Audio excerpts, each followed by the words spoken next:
கள்ளக்குறிச்சி மக்களவை தொகுதி அதிமுக வேட்பாளர் குமரகுருவை ஆதரித்து சேலம் ஆத்தூரில் பிரச்சாரம் மேற்கொண்ட அக்கட்சியின் பொதுச் செயலாளர் எடப்பாடி பழனிசாமி அமைச்சர் உதயநிதி ஒற்றை செங்கலை ஊர் ஊராக தூக்கி கொண்டு போய் விளம்பரம் தேடுவதாக விமர்சித்தார். நாடாளுமன்றத்தில் திமுக எம்பிக்கள் மூலம் மத்திய அரசுக்கு அழுத்தம் கொடுத்திருந்தால் திட்டம் நிறைவேறியிருக்கும் என குறிப்பிட்ட அவர், திமுக எம்பிக்கள் நாடாளுமன்றத்தில் தூங்கிக் கொண்டிருந்தீர்களா என கேள்வி எழுப்பினர். 38 பேர் வெற்றி பெற்று 5 ஆண்டு காலம் நாடாளுமன்றத்தில் என்ன கும்பகரன் போல தூங்கிட்டு இருந்தீங்களா? நல்ல ஏசி இருக்குது, அழகா தூங்கிட்டு இருந்திருக்காங்க, பெஞ்ச தேய்ச்சிட்டு இருந்திருக்காங்க. 2019 அடிக்கல் நாட்டப்பட்டு விட்டதில்ல, ஏன் அதற்கு நிதி ஒதுக்கவில்லை என்று நாடாளுமன்றத்தை ஒத்திவைக்கின்ற அளவுக்கு 38 நாடாளுமன்ற அழுத்தம் கொடுக்கப்பட்டிருந்தால் எய்ம்ஸ் மருத்துவமனைக்கு தேவையான நிதி மத்திய அரசு கிடைத்திருக்கும். அதை விட்டுட்டு ஒற்றச்சங்களை தூக்கி கொண்டு ஊர் ஊராக போய் விளம்பரம் தேடுகின்ற அமைச்சர் விளையாட்டுத்துறை அமைச்சர்.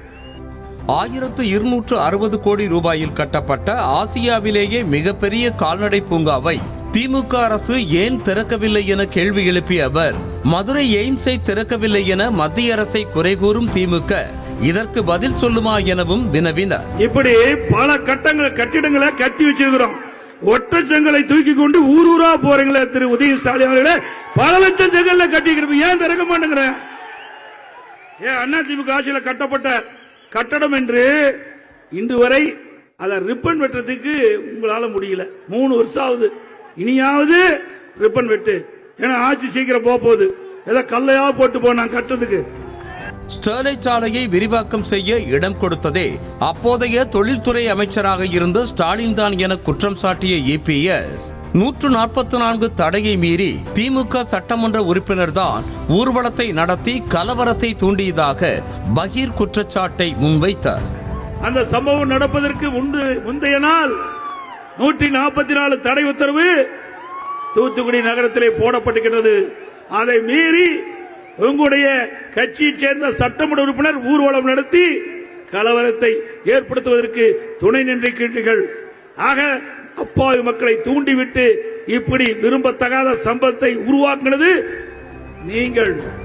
தொடர்ந்து கள்ளக்குறிச்சியிலும் குமரகுருவை ஆதரித்து பிரச்சாரம் மேற்கொண்ட எடப்பாடி பழனிசாமி, இந்தியாவை காக்க ஸ்டாலின் அழைக்கிறார் என்ற விளம்பரத்தை விமர்சித்து பேசினார். ஸ்டாலின் பேசுறார், எல்லா பத்திரிகைகளும் வெளியிடுறார், இந்தியாவை காக்க ஸ்டாலின் அழைக்கிறார், இந்தியாவை காக்க ஸ்டாலின் அழைக்கிறார்.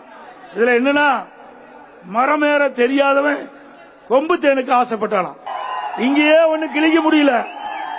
தமிழ்நாட்டில் 3 ஆண்டு காலம் ஒரு மோசமான ஆட்சி, மக்கள் ஒரு ஆட்சி நடத்துகிற ஸ்டாலின் இன்றைக்கு இந்தியாவை காக்க ஸ்டாலின் அழைக்கிறாராம்.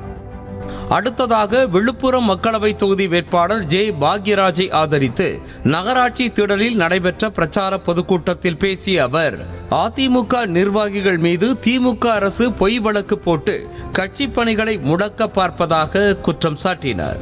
வேண்டுமென்றே திட்டமிட்டு விடியா திமுக முதலமைச்சர் அண்ணா திமுக நிர்வாகிகள் மீது பொய் வழக்கு போடுவது, தகவல் தொழில்நுட்ப பிரிவு நிர்வாகிகள் மீது வழக்கு போடுவது, நம்முடைய நாடாளுமன்ற சட்டமன்ற என்பது பொய் வழக்கு போடுவது, முன்னாள் அமைச்சர் மீது பொய் வழக்கு போடுவது, இதையெல்லாம் மிரட்டி பார்க்கிறார்கள். செய்திகளை உடனுக்குடனும் துல்லியமாகவும் தெரிந்து கொள்ள சப்ஸ்கிரைப் பண்ணுங்க.